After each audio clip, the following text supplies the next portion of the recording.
দিল্লির গোলামীর জিঞ্জির ছিন্ন করেছে দিল্লি দাসত্ব করার জন্য নয়।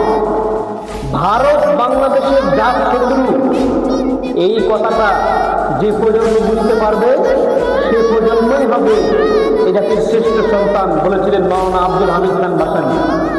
সুতরাং এক সেকেন্ডের জন্য দিল্লির গোলামি করতে পারবো না, এক সেকেন্ডের জন্য ব্রিটিশদের গোলামি করতে পারবো না, এক সেকেন্ডের জন্য আমেরিকার গোলামি করতে পারবো না।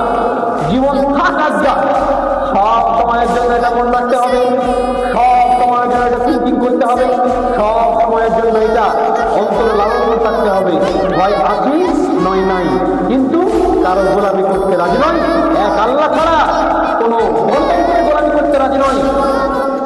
যে গণতন্ত্র দিয়ে কখনো ইসলাম কায়েম করা সম্ভব নয়, এইরকম কোন সিস্টেমের, এইরকম কোন জিনিসের গোলামি করতে আমার রাজি নয়।